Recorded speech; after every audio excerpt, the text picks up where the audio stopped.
everyone, and welcome to Empowering Homeschool Conversations. Thank you for joining us tonight on this broadcast that's put on by our nonprofit, Sped Homeschool. If you don't know about us, you can visit us at spedhomeschool.com. That's SPED homeschool.com. You can find a variety of resources to help you in homeschooling your struggling learner. And we are here to just empower you and equip you so that you can do it confidently. And so we do this broadcast because we know that there's a variety of different things that parents often ask questions about when homeschooling students with different learning struggles. And this month specifically, we're focusing on those dysgraphia, Dyscalculia, and dyslexia. And so tonight, specifically, we're going to be talking about dysgraphia. And I'm excited to introduce you to my guest, Cheri Dotterer. Is that how you say her last name? I guess that I didn't is correct. Even ask. Okay, well, that's great. Cheri and I met in June at a conference, and I'm so excited to finally have her on the show because she has a wealth of information on dysgraphia. And so I'm glad that she's with us. I'm also glad to see that we're already seeing viewers pop on. I know a lot of you put in to reserve your spot for this broadcast. So you're probably watching on YouTube. You could be watching on Facebook, or you may be even watching on Periscope. Not many viewers there, but I know there are some. But we just want to thank you for joining us, and just know that you can be part of our conversation. Actually, we'll see your comments and your questions that you put in the feed wherever you're watching from live, and we'll be able to include those in our conversation. And we want to make sure that that we do that because you have taken the time to watch this broadcast while it's being produced, which is exciting. So Creative Minds Homeschooling has already joined us, and she's done a little wave. So we're going to wave back at you.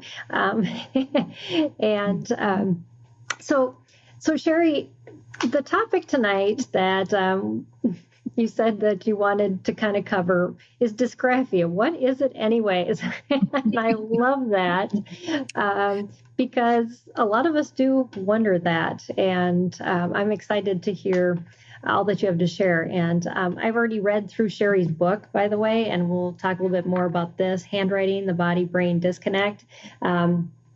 There is just so much good information in here. Thank you. Thank you. Well, first of all, I'd like to say Happy Learning Disabilities Month. It is Invisible Learning Disabilities Month. So any of those invisible disabilities that somebody has, that dyslexia, dysgraphia, dyscalculia, attention deficit hyperactivity disorder, and a lot of mental health issues as well go into that invisible disability category. Yep. So Happy Learning Disabilities Month. So I just needed to get that out of the way before we even explain a lot of these disabilities. And it is a different sort of ability than what the typical population is the way. Is that the best way to say that? I don't know if there's a best way to say anything in these days. Somebody takes offense or is happy with it all at the same time.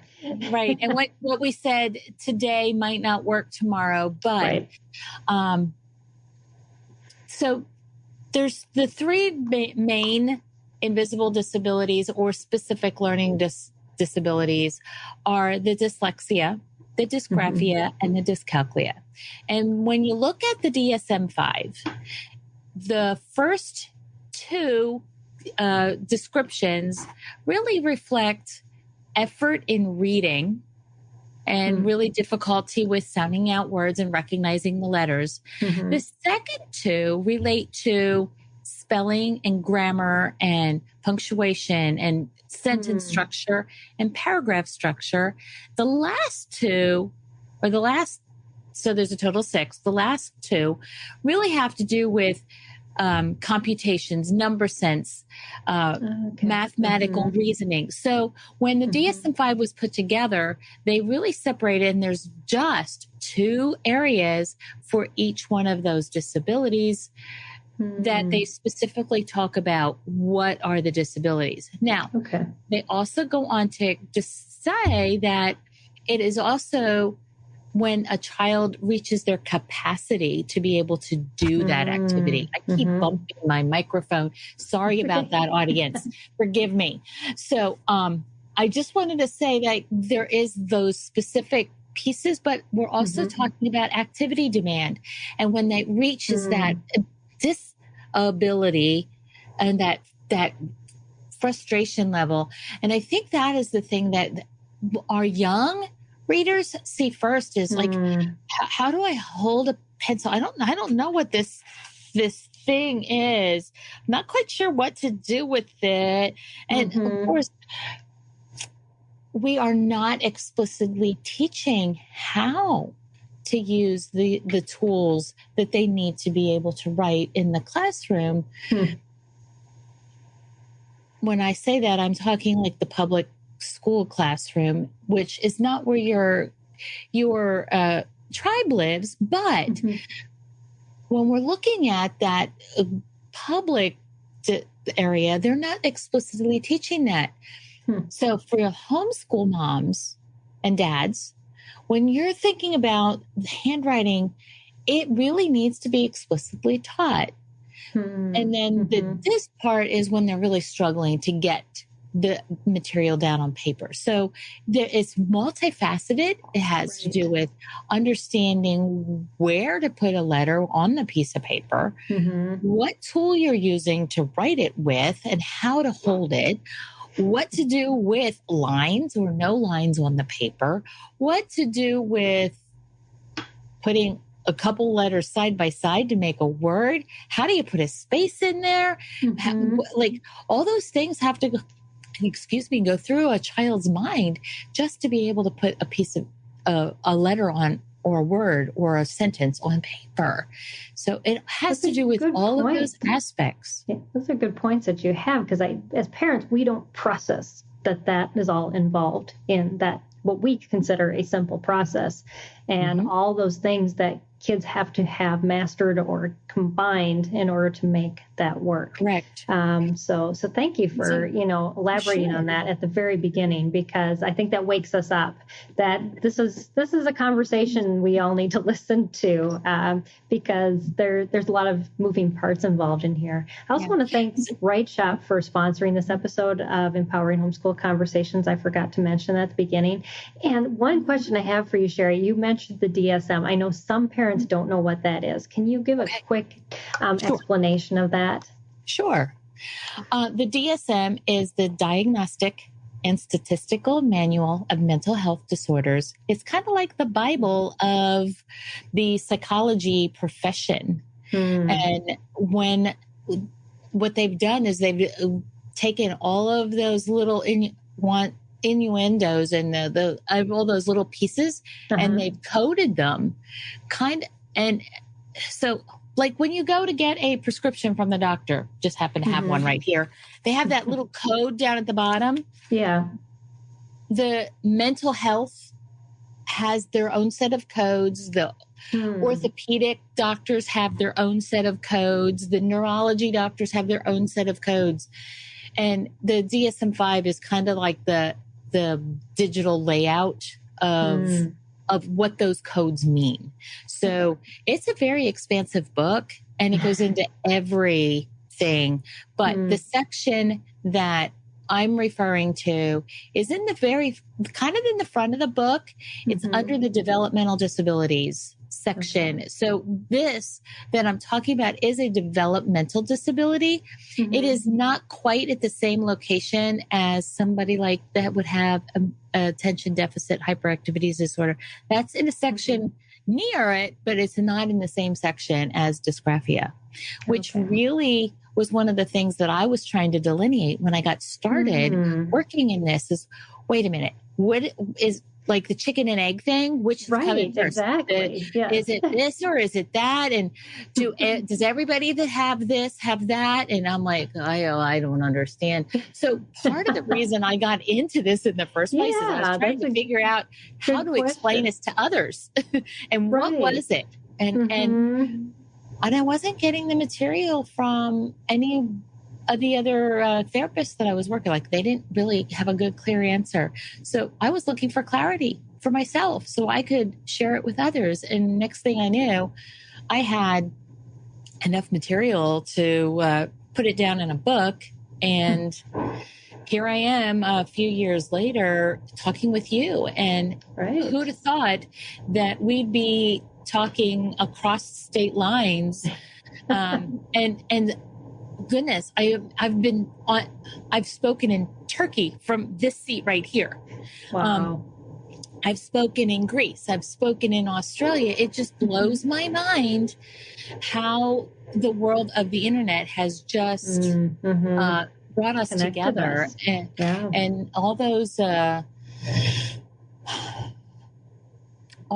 everybody's trying to learn from one another and really trying to help each other out. And it's just an amazing collaboration that the internet has provided us. Exactly. So I know you're very passionate about this topic, and I also know that this passion kind of comes from a backstory. Can you share a little bit about that with us?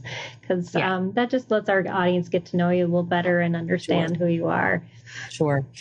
So when I first became an occupational therapist, I managed to get through my undergrad. I got through grad school, and I was out in the workforce, and I kept getting fired. And I'm like, what is going on here? Why? How can I have gotten this far in my life, and then when I get out in the workforce, I get fired because of communication or the lack of communication is more to the point. Okay. And that was kind of one of those stepping stones as to what is causing the chicken and the egg here. The other thing that I was looking at was I had this mom that kept saying, my child can read above grade level. Why can't he write? And I went, I don't know. I am not quite sure I get that part, because everything that I had heard about before was you can't read, you can't write. There was no, you can do one and not the other. And I didn't even have any inkling at that time how math was part of the process as well. So what I have learned since then is we have reading issues, we have writing issues, and we have math issues. And from a neurological process, we have this neural pathway going here. We have this neural pathway going here. I don't have enough hands. We have this one going over here. Okay. Right. And at some point, they all have to go together and become one. And it takes a delay. There is a delay in that connecting of the different pathways. So even though I had a child who was reading up here, his writing was still down here because of other reasons. And it took me really studying it over a couple years and studying him as well. Today, he is a senior in high school with a very minimal IEP. I am not positive, but I know Mom was talking about the fact that they were converting it over into a 504 so that by the time he graduates, that he will be able to enter college with a 504. And what he is needing the 504 for isn't what we were working on in those early days. It is more just, I need a little extra time to complete things. I need a certain pen or pencil to be able to take my notes properly. Early on, it was literally having him under a blanket. Wow. With the paper in front of him. He would write in this enclosed environment that you could barely see him. And we had days when I would come to the house and he was inappropriately dressed. And I'm like, you need to go to your room and get something different on because I can't be here. And he thought that meant I was going to leave. No, I sat there so that he would get used to the fact that I was not going to to be triggered by his inappropriate dress. And it took us a long time to get over that. He was my first kid when I started working in this field. And I would say he and his mom were the facilitators of why I am where I am today. And mom has her master's degree in special education. He is going to be going into the military when he graduates from high school, and his brother and his sister also have disabilities, and they are off doing amazing things in college. So that's just to say, parents, even if it starts out with a struggle, they can progress to a point. It's just a little bit slower than their other students. Thank you for saying that. Yes. Yeah. I think we feel like we're going to get stuck in that space. Yeah. Now, if there is a neurological condition that's coinciding with it, comorbid, you're going to have that problem as well going on. But the dysgraphia piece really is one category of the disability. It's not all of it. So a lot of ADHD, executive function issues coincide. Right. They are not the dysgraphia. They are the executive function from the ADHD. So I know one of the things that you wanted to ask me about was the comorbidities and things like that. And that would be the way I would summarize it to the simplest form is the dysgraphia is the writing and the understanding of the writing piece. The executive functions are a totally different ballgame. Okay. And they are the ones that are driving the lack of writing. Oh, okay. Yeah. So as far as symptoms, I mean, parents, they're like, my child has trouble writing. Is that the only symptom? I'm having a guess that there's not. No. What are? There are several. For? Yeah. So to make it simple for you so that you have a visual, if you go to my website at cheridotterer.com and go to the parent page, I have them listed there. But in general, it is an inability to recognize letters and numbers. It is a difficulty with some kind of motor function. There might be an issue with memory. So I cannot remember that. Is that B going this way or is that B going that way? It could also be really an inability to recognize the spelling rules to create words.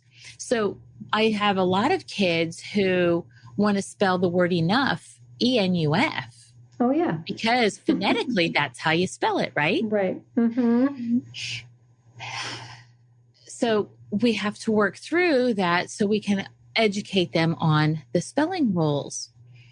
Then we get to sentence structure and paragraph formation. And we have all these little nuanced pieces that go along with it. And one of the things that was really driving me with my student that I talked about was that he was having such trouble converting the phonetic spelling to the actual spelling. And I kept going, okay, what can we do with spelling? And I was drilling teachers and dyslexia tutors and all kinds of people along the way. And nobody was giving me a really good answer. And then the light bulb hit me. The light bulb was, we have visual learning, we have auditory learning, but there's one other kind of learning.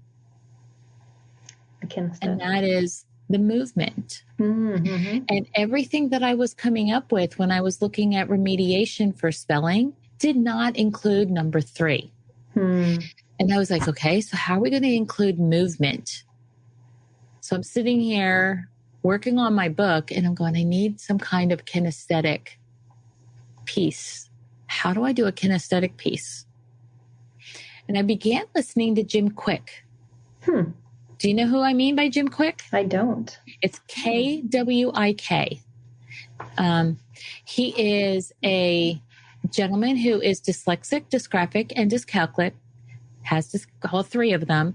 Wow. And he was determined to learn how to read and to speed read to boot.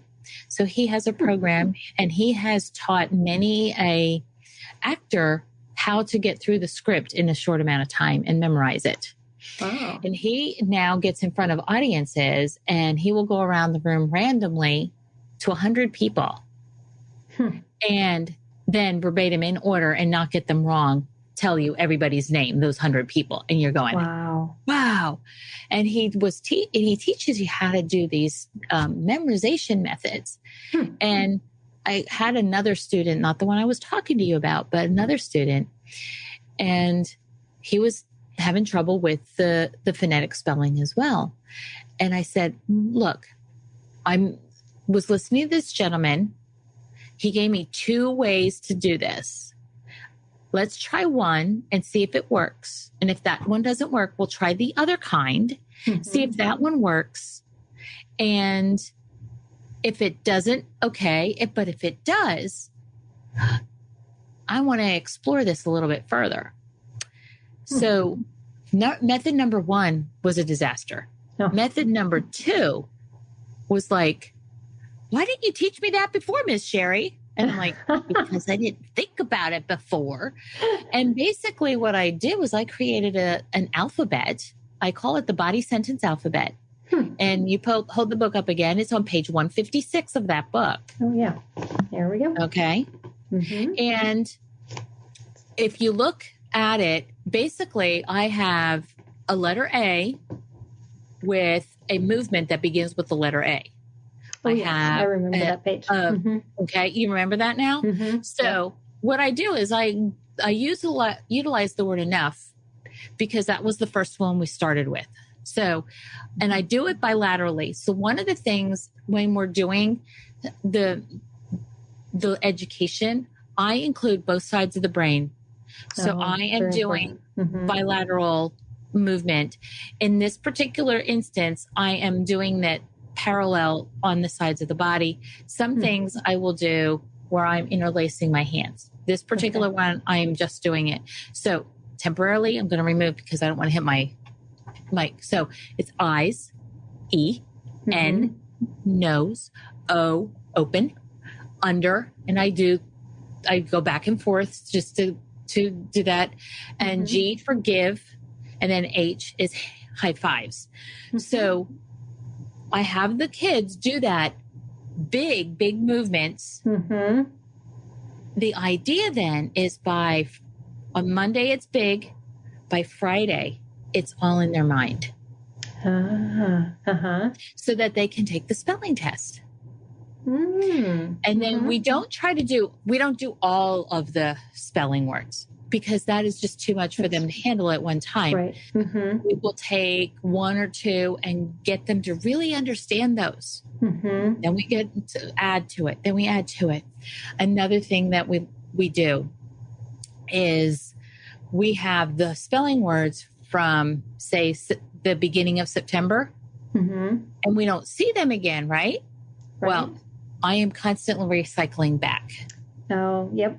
So I am constantly going back so that I am building on them, and they are continually going through the ones that they have learned in the past. And if they don't remember them, they get them more often. So if they're remembering them, they may not see it for a week or so, and then it'll come back. So it's called retrieval practice, where you're increasing the length of time. You also have interleaving, which is that interlacing the old and the new together. Yes. So make it stick. If you wanted to type that in, Make It Stick by Peter Brown is a great book that teaches a lot of those cognitive strategies for the students. Okay. Yeah. That's some really good research. It's Peter Brown and somebody else, but that's the only guy I remember at the moment. It's a blue book, I believe. Okay. And then I only have it digitally, so I can't just pull it out for you. Okay. And the other one you said was Jim Quick. And the other gentleman is Jim Quick, Kwik. Yeah. So that's how I learned some of these techniques that I was trying to help with these students accomplish that. And then my next thing was, well, okay, I'm an occupational therapist, so I'm helping with letter formation.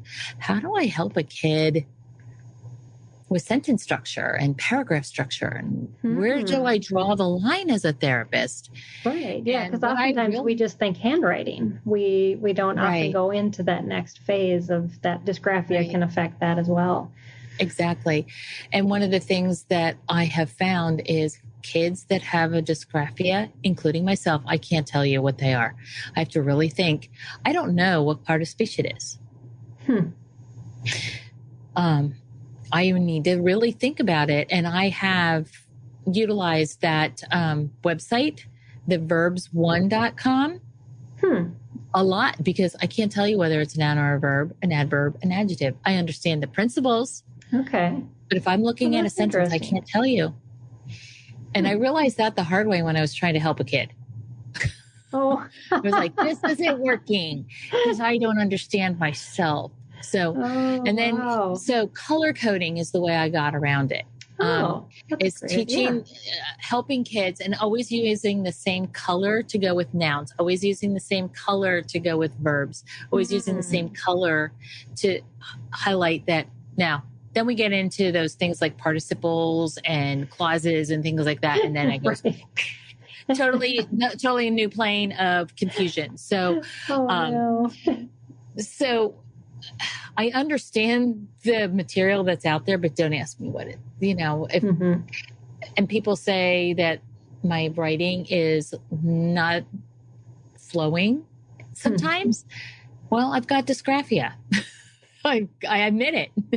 And I am doing the best, but I'm getting the point across, and people are understanding. So, have you had any questions come in? I'm like been looking kind of, and I haven't yet, but we're about at halftime, and since we're kind of at a break, I think we'll take our break right now to hear from our sponsor, and then we're going to dive into some of the questions. Unless those of you that are watching have some questions for us.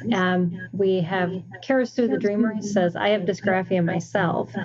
And I'm curious, Karasu the Dreamer, how old are you? Are you an adult or are you still in school? We'll have to wait to hear. What was that resource for nouns and pronouns? I didn't really give a resource for nouns and pronouns.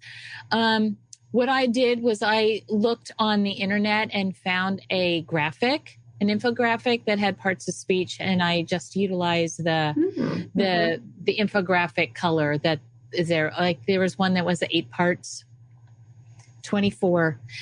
So are you in school or are you out of college?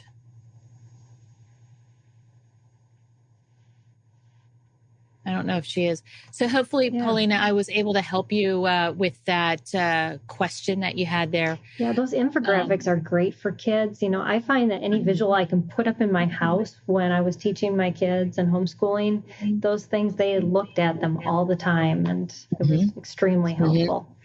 Yeah, there was one that really goes into it in detail, and I'd have to go into the world of infographics to see if I can find it again. But the website maybe for the verbs that she might be asking for was verbs1.com.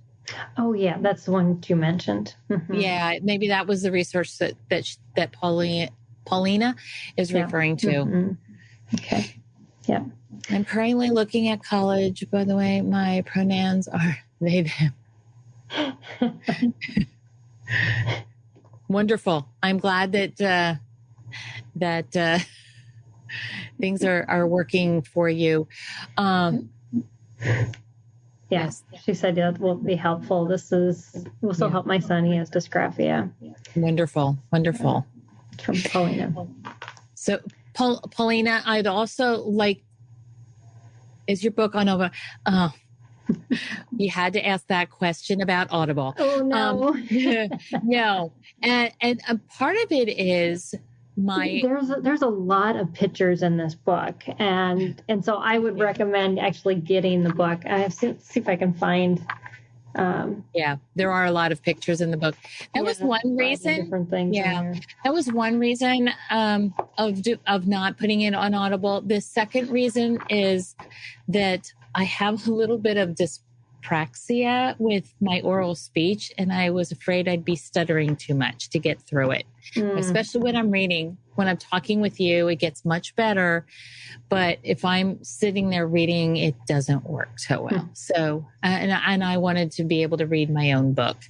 Yeah. So that is why it's not on Audible at this time. There's pictures, and I didn't feel like I could do it justice. So my publisher keeps telling me I need to change that too. So Creative Minds Homeschooling, that's why. Very cool. All right. Well, I'm going to give Cheri a quick break. We're going to come back and we're going to do some more questions. But if you have questions in the meantime, while I'm doing our sponsor spot, put them in and we'll come back and start with those. Otherwise, we'll start with some other questions that we've thought of before the show. And so I'll see you in just a minute, Cheri. And I'm going to pull up, let's see, the information for Write Shop. And I just want to thank Write Shop for sponsoring this episode of Empowering Homeschool Conversations. So Write Shop asks, how are your homeschooling lessons going for you? Are there tiered frustrations or long minutes staring at a blank piece of paper because I don't know what to write? Well, here's the solution, Write Shop Curriculum. Finally, a writing program that understands the challenges of teaching writing. Write Shop has options for kindergarten all the way through high school with engaging step-by-step lessons. Write Shop gives students the necessary building blocks of the writing process, so there's zero frustration. And Write Shop not only teaches kids how to write, it shows you how to teach. You'll learn to guide them through the writing process and inspire even the most reluctant writers. Parents rave about the results. Sherry in Florida says, I'm so pleased with Write Shop. My 8th grader, who was lukewarm about writing and really didn't write too well, is blossoming. Haley in California says, thank you very much for creating Write Shop. It's been a pleasure to teach this curriculum, and the results are phenomenal. Our son went from hating writing to asking for more. You can visit writeshop.com to take the placement test and to find out which level suits your child, tween or teen. With Write Shop teaching, writing has never been easier. And we hear that from parents all the time. And I just want to let you know also that Write Shop was actually created by a mother who homeschooled a struggling writer. So you will definitely not be alone in if you try out their curriculum, because it was created with a child like yours in mind. So thank you again, Write Shop. I've never heard of Write Shop before, so that you taught me something new. Yeah, they're an awesome company. They've been one of our partners since almost the very beginning of Spread Homeschool. So, and so we are coming back now. We're talking about dysgraphia. What is it anyways? And we're going to start off, I guess one of our viewers just wrote a question. Do you have any recommendations for homeschool planning, organizing? It's one of my biggest concerns with me being able to homeschool in the future, since I struggle with handwriting. There are a lot of organizers out there. I don't know, just in general, as far as teaching organizers or, just organizers for yourself, what have you found that works, Cheri? Because I think for homeschooling, we can use just about anything. Are do visual organizers work better for you, or stuff on your computer, your phone? I have used many different varieties.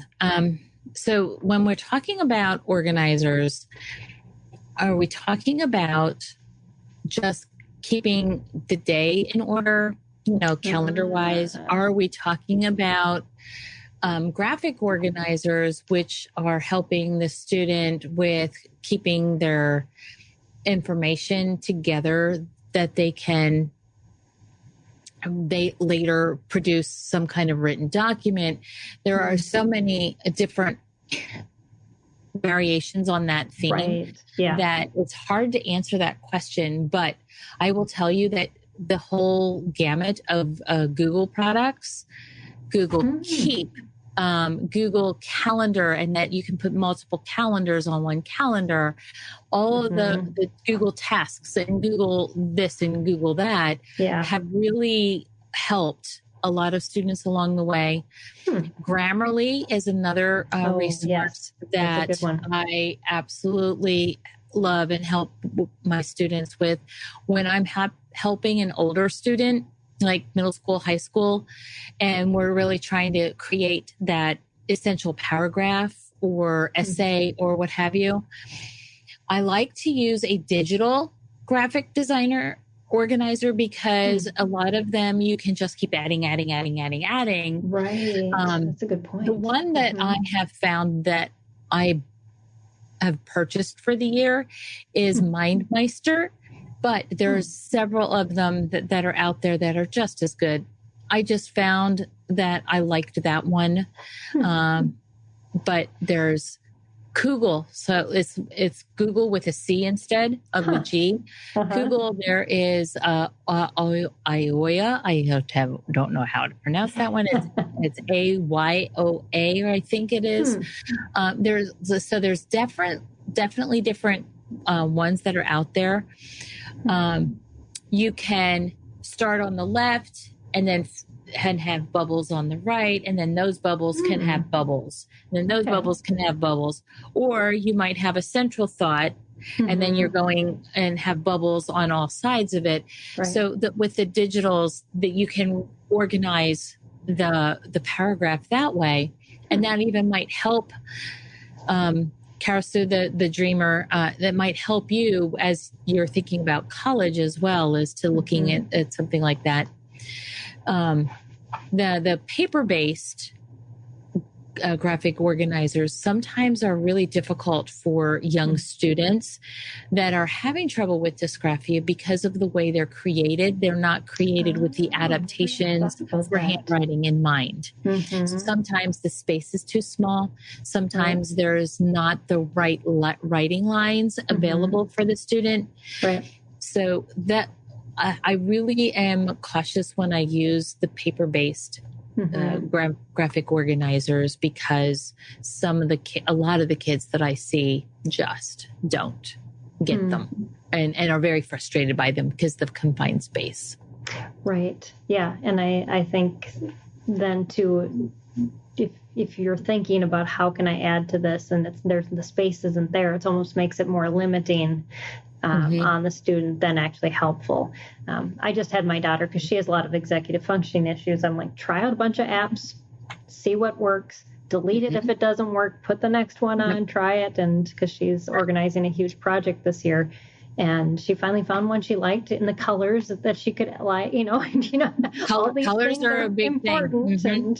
And so, yeah, but just taking the time to figure it out. So Karasu added, I was talking about myself as a homeschool parent. I think one of the things that you're going to find is color coding is going to be the thing that helps you the most.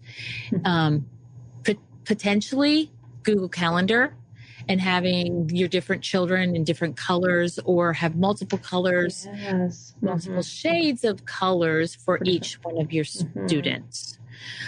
So, if they have one kiddo that likes green, you have like 3 or 4 shades of green that are reflecting the subjects. That's a great idea. And then another kiddo might like red, so you have different shades of red, not getting into the pink, mind you, that are helping with the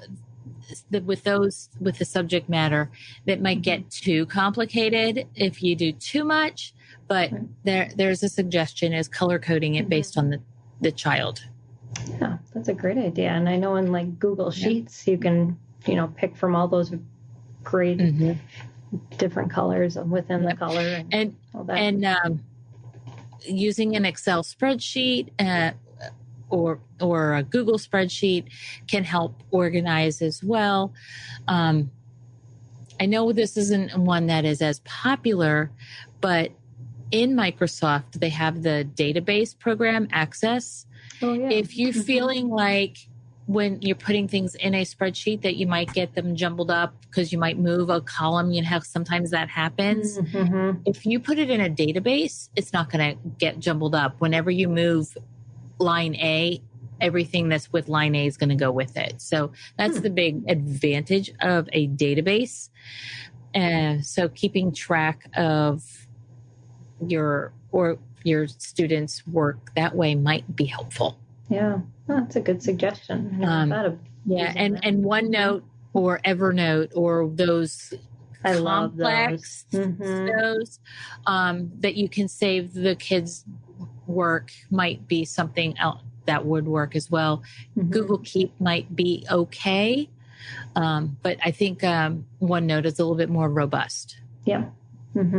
Yeah, there's a lot of those out there. I never even thought of using them more than just. I just went over the top. I probably have her like totally blown away and stuff. So I will stop. Okay. So I know we wanted to also talk about other disabilities similar to dysgraphia, and you did mention it at one point in our first half an hour about students getting their D's and B's mixed up because of short-term memory. And oftentimes we associate that with dyslexia. Are there overlapping things with dyslexia as well as other things that...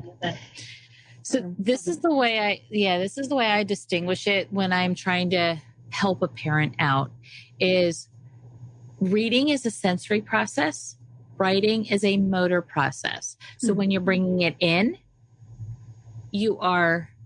it's a sensory process. So are you recognizing that it's a B? Are you recognizing that the ball and the stick are in the right place? Or are they not even recognizing that it's a B? And they're going, it might be a B, it might be a D. So looking at from that perspective, that sensory perspective, when you're going to do frequency or comprehension and you're speaking, that's actually also a motor process. That's oral motor. Okay. So reading frequency, fluency, and reading comprehension really are a motor process that's oral. Okay. Anytime you go to put it on paper, that's when it becomes the written expression. So the difficulty with putting it on paper makes it the dysgraphia. So does that help distinguish where we go from one till we bridge over to the other? Right. Yeah. Yeah. I like the visual you gave us at the very beginning with the different hands, all three, and them merging at the top. But that makes it so much more understandable because we're like, well, isn't this one? Isn't this the other? And we want to separate them out, but how they all just kind of converge at some point, and we can see, I guess, the different faces of it. Yeah. Creative Minds Homeschooling is asking a question about the B and the D. And this is going to, because we're mirrored here, so it's going to be backwards. So forgive me for that. But what I do with the B, the D, the P, and the Q is I have them do exercises to a metronome. So I have a metronome on my phone. Okay. And I have an 8.5 by 11 sheet that is filled with just B, D, P, and Q. And I have them set up so that they're pretty big. So like 200 point font. I'm not even sure exactly. So I only have 4 letters across the page, but I have the page filled. Are you following me? Okay. So it's B, D, P, Q. So we're just going to keep it in order just for the moment. Okay. Because the B is with your left hand, and because they're mirrored, forgive me on the backwards piece, but I can't do it otherwise. So we have the B in the left hand.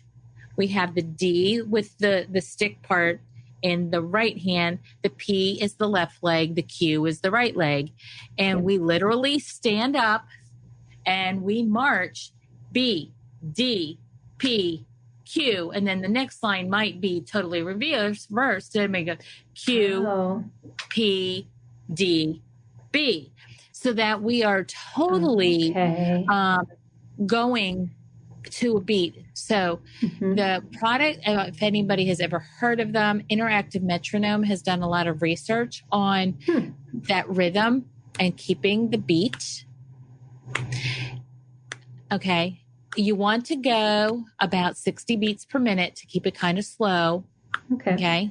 But you don't want it to go so slow that they're not getting into the rhythm. But Interactive Metronome has discovered that there are some neurological diagnoses that will be advanced to the beat. There were some that will automatically be behind the beat. There are some that will be right on the beat.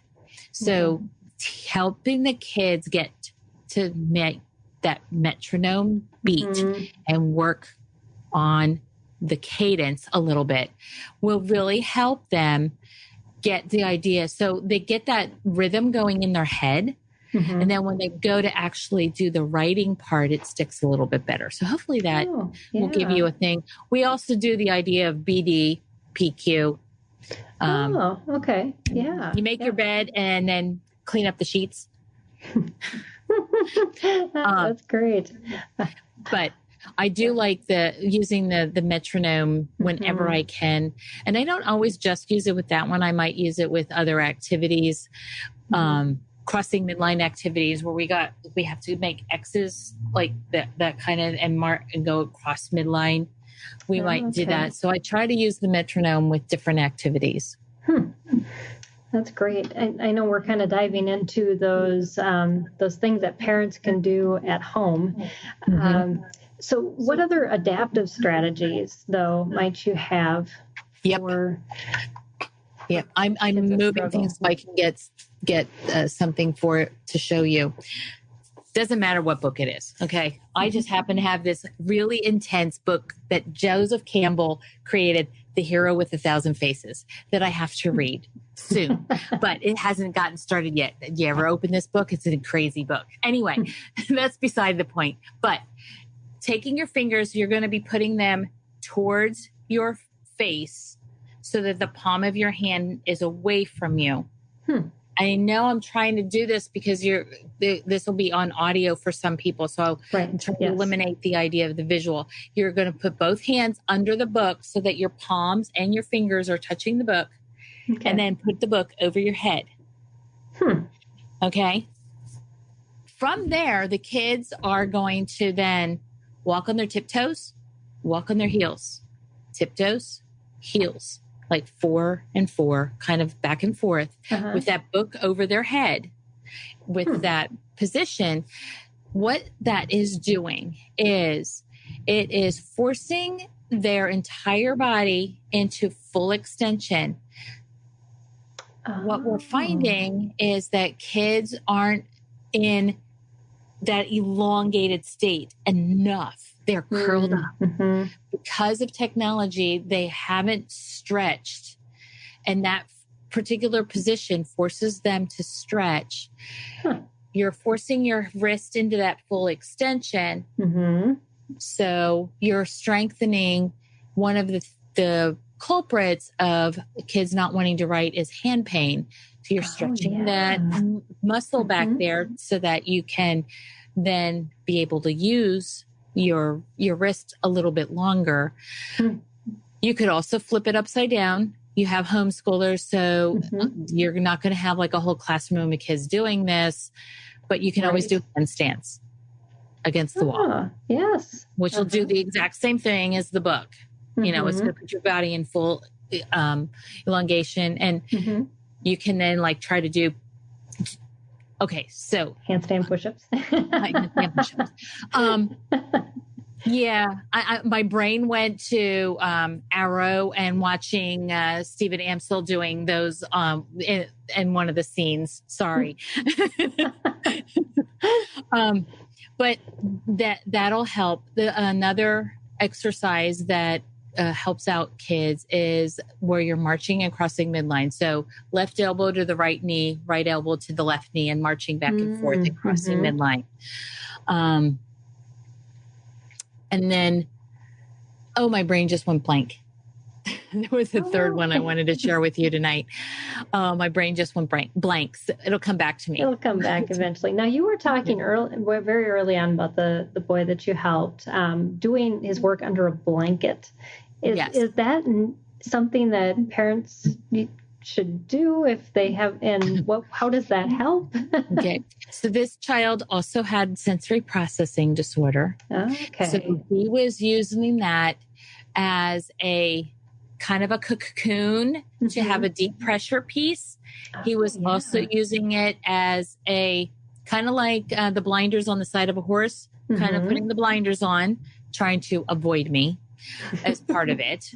So we were doing a little bit of sensory avoidance. We were also doing a lot of sensory seeking because of the proprioception and the deep pressure. Yeah. So the combination of those things may be happening with the kiddo. It depends on the child, what's going on. Some days I would let it go. Some days, we're not doing this today. We need to come out and we need to be working like you would be in a classroom. And it depended on the rest of the situation that day. Honestly, sometimes it also depended on how I was feeling that day. Right. Yep. You know, we have to understand that our own bias and our own cycle, honestly, that whole PMS cycle had something to do with it. That's great. Yeah. Excuse me a moment. Yeah. So are there any other things that parents might want to try if they do have a child who's struggling with writing that maybe could get them from where they are right now to adapting? You know, you were talking about it's a process. It's a process. Yeah. Break your crayons into little pieces. I know. We got parents that are just went, I know it because I've seen it happen. But 1-inch crayons, I don't have one here. So the only thing I have for you this might work. 1-inch crayons are going to force the kids to have that pincer grasp along the crayon. Yeah. So when they go to color, they're forced to use the 2 fingers, which will be in preparation for using the pencil. And then you put the 3rd finger down just as a support. Another thing that can be done is this kind of a posture around the pencil. For those of you who will not be seeing this visually later, spread your index finger and your long finger apart, put the pencil in between them, and then grasp it with both fingers so that the pencil is actually between your long finger and your index finger. I've never instead seen that of on the left side of your index finger. Does it help you control it better, or is it easier just to pinch? Yep. If you want to look it up, I believe it's called the Chinese grasp on the internet. That might give you a visual for those of you who will not have seen the visual right now. Okay. Awesome. Wonderful. Well, I know we have about 8 minutes left, so I want to make sure if there's anything else you want to share that you share that, and then we're going to make sure that people know where to find you and resources too. Well, I do have a course set up for homeschool parents. It's called the Dotterer Dysgraphia Toolkit. So if you go to my website and go to the parents page, and then down underneath in the other available resources, you will get 14 weeks of information on dysgraphia. We'll talk a little bit about I must admit, it does have a twist towards school, but the information that is in there will be invaluable to you. And we go through all the different kinds of dysgraphia and go into interventions for each one. Awesome. And I do talk a little bit about rhythm. I talk about exercises for the hands. I talk about memory strategies. I talk about the use of assistive technologies and how to use the phone to be a resource that's positive for the student throughout that course. So again, that's on my website under the parents page, and then it's the Dotterer Dysgraphia Toolkit.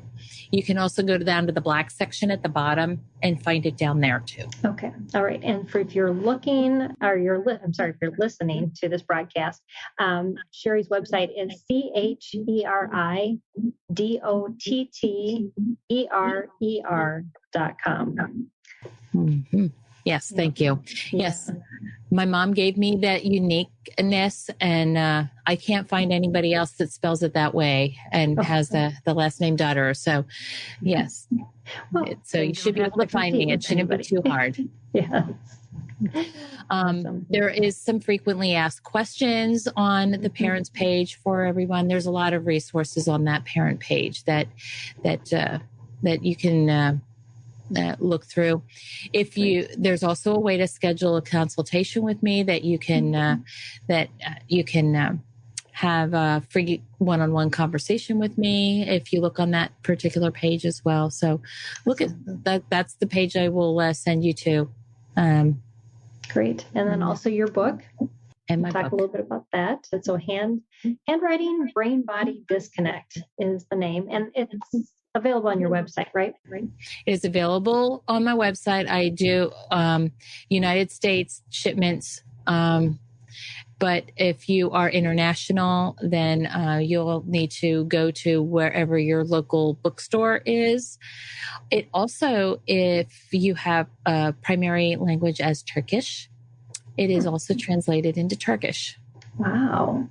That's awesome. So yeah, that one blew me away that happened, but yeah, it did. Cool. I have a copy of it in Turkish. Well, I definitely couldn't read it, but no, I can't either. I'm glad there are many because this has been great. Thank you so much, Cheri, for all you've had to share. I know it's benefited a lot of our parents. We've had many viewers on, a few of them commenting. Kara Sue says, thanks so much. Bye. And you're welcome. And so long, it was nice to get to know you. Yeah. Yeah. So, and then you can find me on Facebook. I have a page. Right. I have a group. I'm on Twitter. I'm on LinkedIn. And I do have a YouTube channel under Dysgraphia Consultant. And Instagram. I forgot Instagram. Oh, yeah. So I'm on there as well. Awesome. So basically just about anywhere.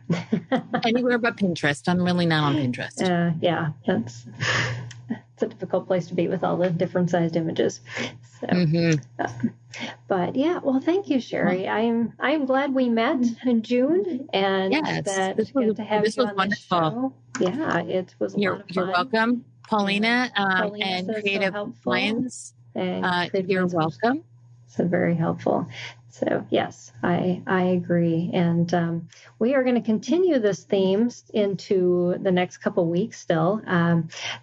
Next week, my guest is from the UK. So we are going to do an afternoon show because, of course, if we did it at this time at night, she'd have to stay up all night long. But we're going to talk about the hidden advantages of dyslexia and dysgraphia. And she herself struggles with both of these. And she wants to share just how they have actually helped her. And so give you some encouragement for your students that struggle in these ways, that there are some advantages that you can look for. So excited about that. But just as we are wrapping up, I want you all to know that we have launched a new community on a new platform that we own ourselves. So if you have been connecting with us on Facebook or on Instagram and all these other places, I want to encourage you to go over to empoweredhomeschool.org, which is our sister website, and join our community there. It's brand new, and we also have some new live Q&A webinars with two of our team members. And they're going to be doing that every month. And you just bring all the questions that you have, and they're going to be helping you figure out personalized ways to help your student. So, wonderful. Yeah, lots of exciting things going on. So yeah. All right. Well, thank you everybody for joining us. And Cheri, keep up the good work. Well, thank you. Thank you for having me tonight. It was great. It was a pleasure having you. All right. And, thank you. Freedom Mind says it's amazing. So, yep. Well, thanks for joining us, and we'll see you again.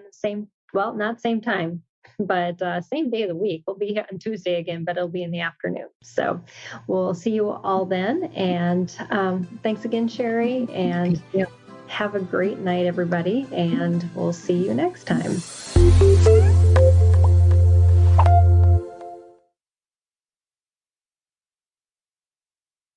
I'm Don Hawkins, and I once heard Chick-fil-A founder Truett Cathy say, "You can tell if a person needs encouragement, check to see if they're breathing." I'd like to invite you to my weekly podcast, Encouragement for You, featuring encouraging guests like Dr. Greg and Aaron Smalley, Dan Cathy, the late Dr. Frank Menrith, Josh McDowell, and more. To subscribe to my weekly Encouragement for You podcast, go to lifeaudio.com. That's lifeaudio.com.